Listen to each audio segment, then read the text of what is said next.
From the capital city of Charleston, West Virginia, this is Inside West Virginia Politics with Mark Curtis. Inside West Virginia Politics is brought to you by AARP West Virginia, your ally for real possibilities in the Mountain State. Well, happy weekend, everyone, and welcome to another edition of Inside West Virginia Politics. I'm your host, Mark Curtis. We're going to wrap up the 2021 legislative session. Joining us right now, the Republican Speaker of the House from Clay County, the Honorable Roger Hanshaw. Good to have you on the show, Speaker. Hi, Mark. Good morning. What are the highlights? What do you think that you guys accomplished that's good for the state this session? I mean, there's lots of things, Mark. Let's start by saying that we got the budget out in 60 days again, as we've done the last 3 years, at no extra expense to the taxpayer. We're happy about that. We were able to do that and control the budget, so we actually had a net decrease in the overall operating budget for the state of West Virginia this year. No increased spending to the taxpayer at all.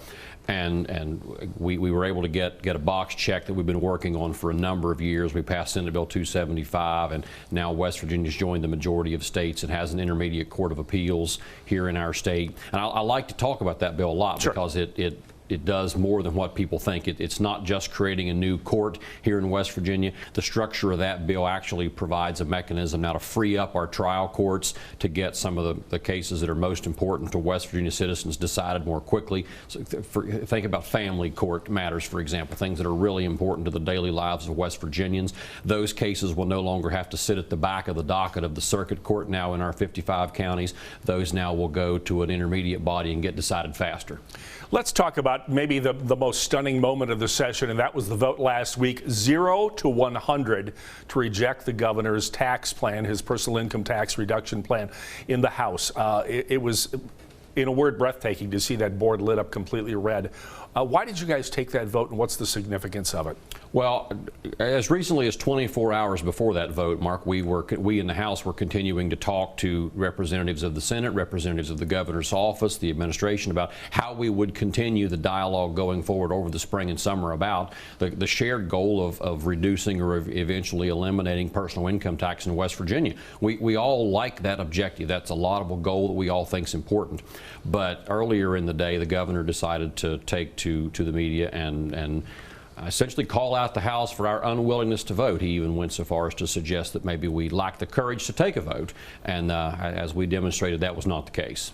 And you were really, in that case, not necessarily voting down the tax bill, you were voting to defend the honor of the institution of the House of Delegates, because I think he was challenging your integrity. Is that fair to say? He did, and I would say this directly to him. That's inappropriate behavior from our state's chief executive, and we're not going to have that. We have an obligation to defend the institution that is the House and the legislature, and we did that. Yeah.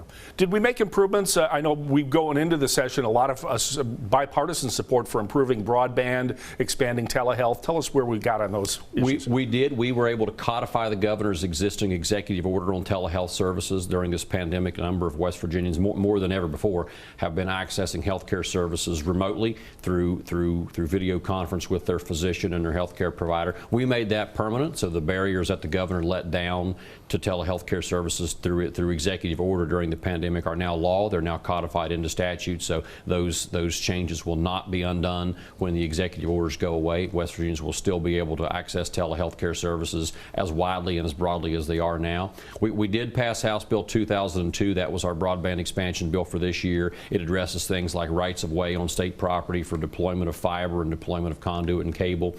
There's still so much more work that needs to be done to get our state where it needs to be in terms of connectivity, and I always like to talk about that issue, Mark, in forums like this, and say that we need listeners, we need viewers to actually reach out to our congressional delegation on that issue, because so much of that is preempted by federal law. We're down to about a minute, and I want to get your reaction. I'm going to ask Delegate Scaff coming up the same thing.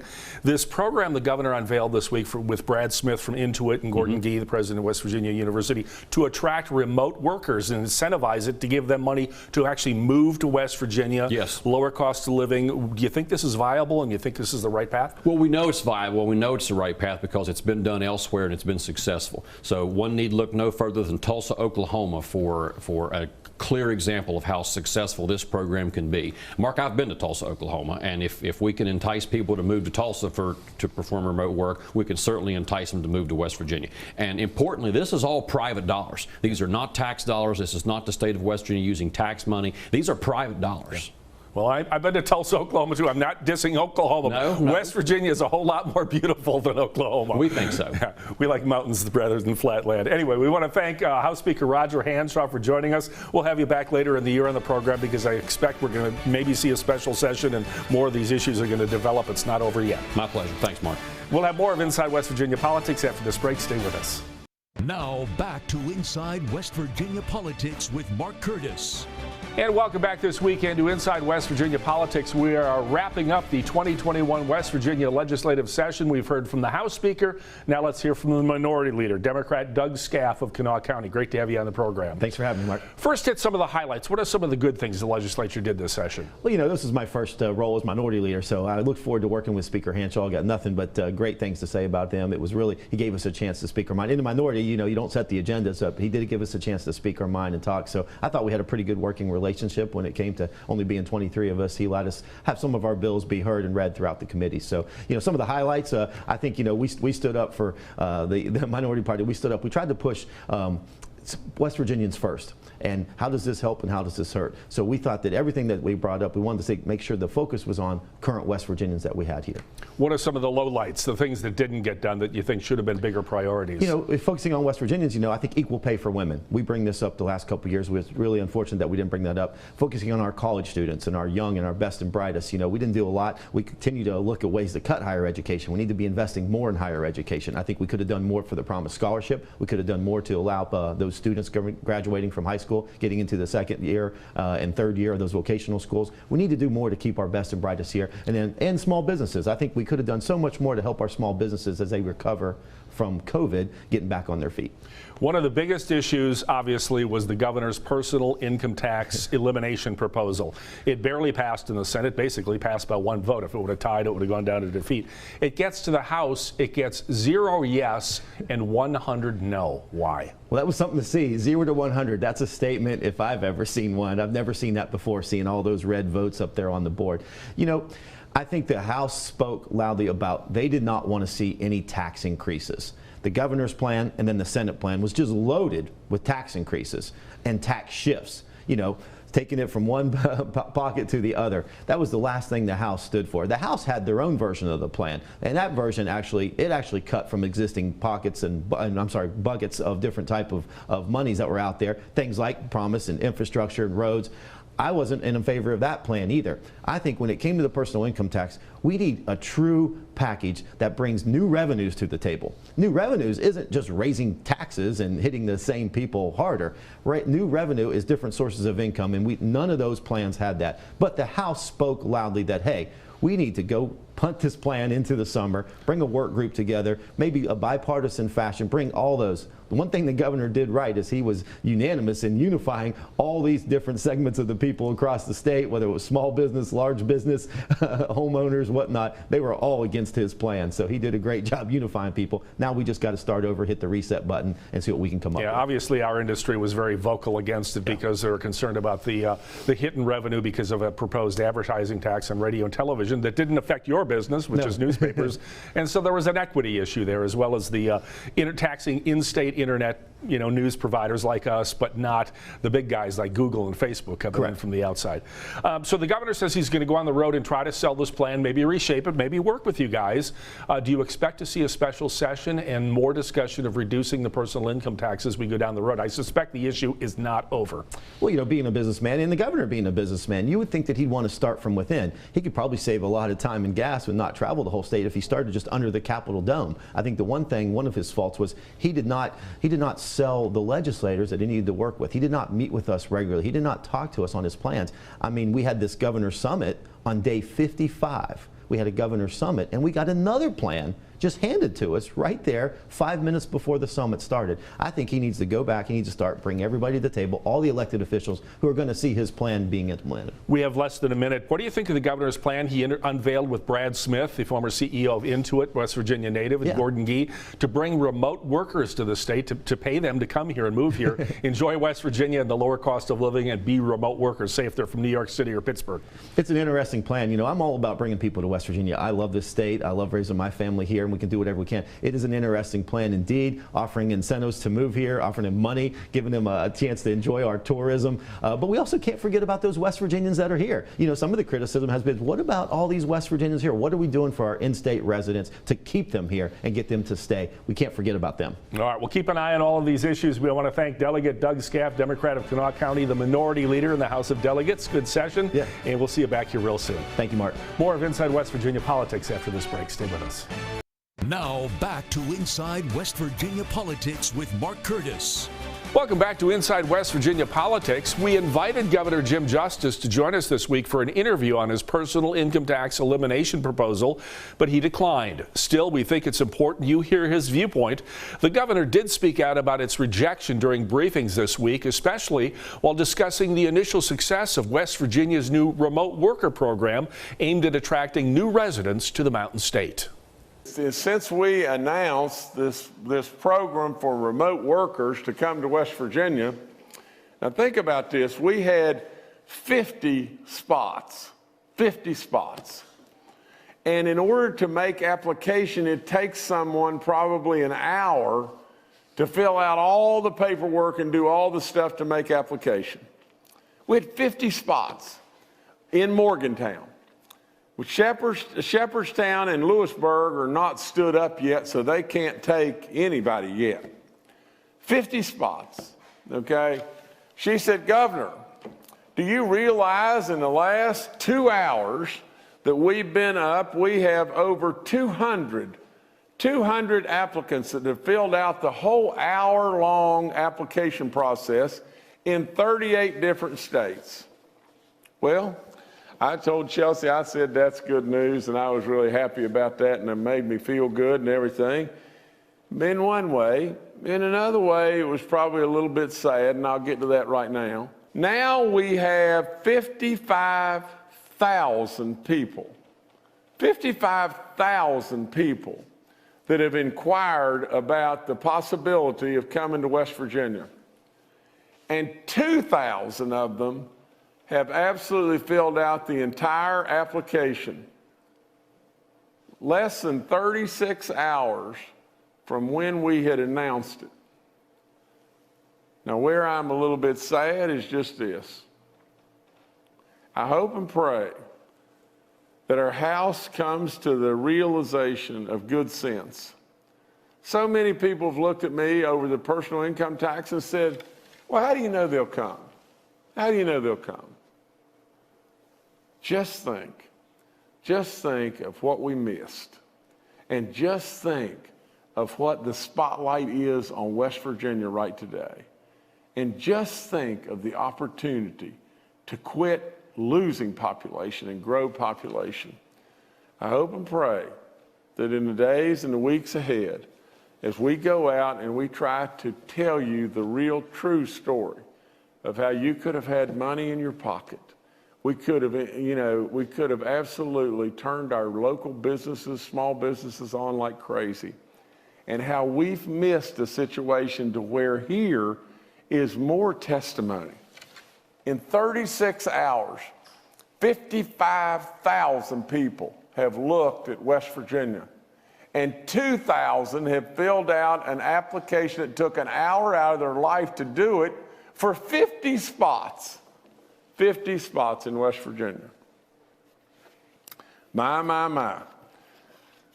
I really hope and pray that we do not go down in history as doing the absolute thing that hurt us when we had the moment right at our hands. We had the moment to absolutely turn the floodgates open for people to come to this great state. Help our schools, help our roads, help so many things. This remote worker program is good, but can you just imagine a state a state where people are looking at right now, where they could come and not have income tax, absolutely they would have come in droves. We took the money out of our people's pocket. We absolutely denied ourselves an opportunity to really grow.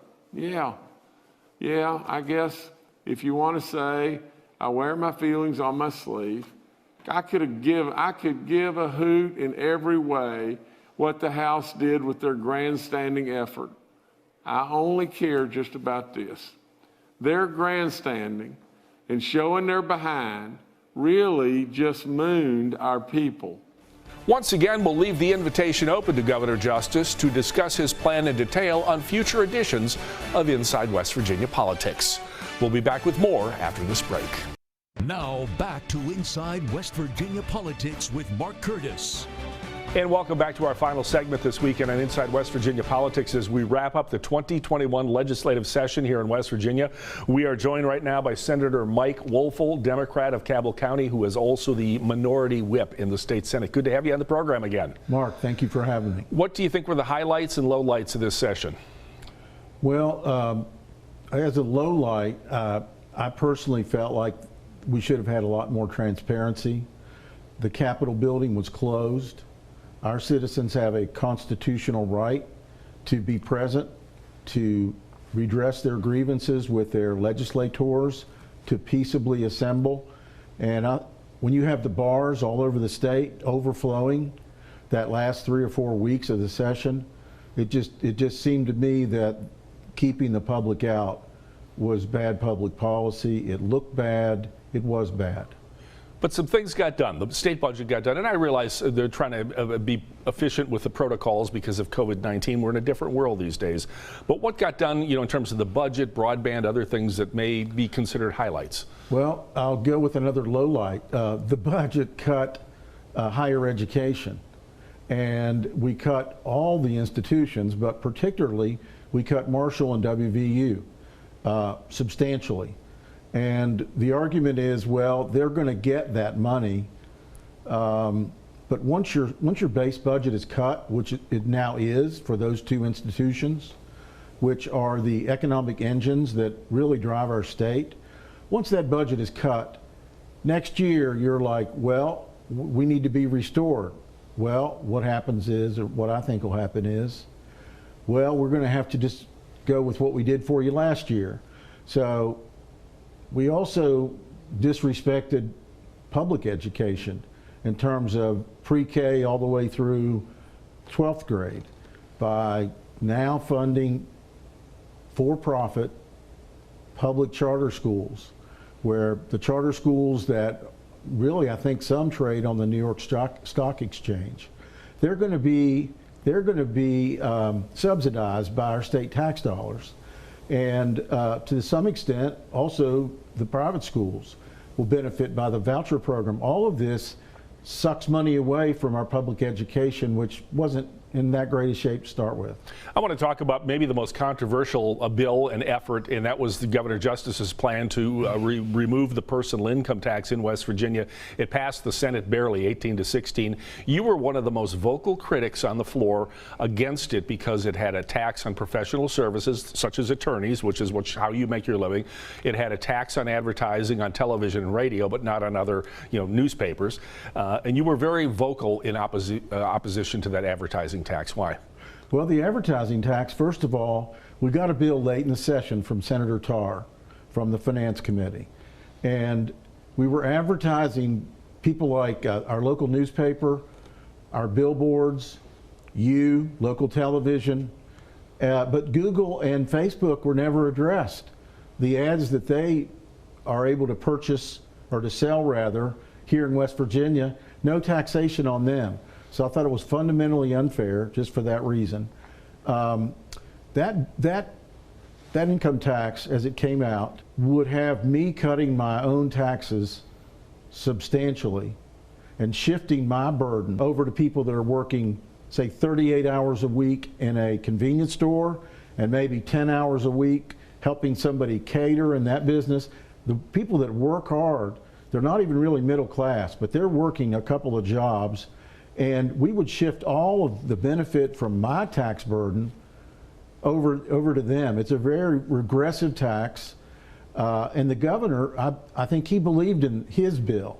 But what we got from Senator Tarr and the Senate Finance Committee didn't have anything built in to help our middle class, people that make $30,000, $25,000, $35,000. The governor had things in there that would help with that. Now, at the end, we started seeing some changes, modifications, amendments, but we had the food tax back in there. Why do we need that? And I just feel like we have an unaccounted for surplus that we haven't really attributed to any particular spending of $72 million. So for those reasons, I know we made progress with broadband. Broadband was a positive development, and we did a lot of good things. I was able to help with sexual assault victims. Once again, West Virginia moves ahead in the country in terms of how we treat our victims of rape. My zombie remediation bill will be law. That'll help our states, our cities and counties tear down dilapidated housing that is a magnet for crime. So there were high points. All right. Well, listen, we may be back for a special session later this year, so we'll have you back to talk about that if and when it happens. Again, we want to thank Senator Mike Welsh, Democrat of Cabell County, who is the minority whip in the West Virginia State Senate, for being with us. Thanks for being here, Mike, and we'll see you back here on Inside West Virginia Politics next week.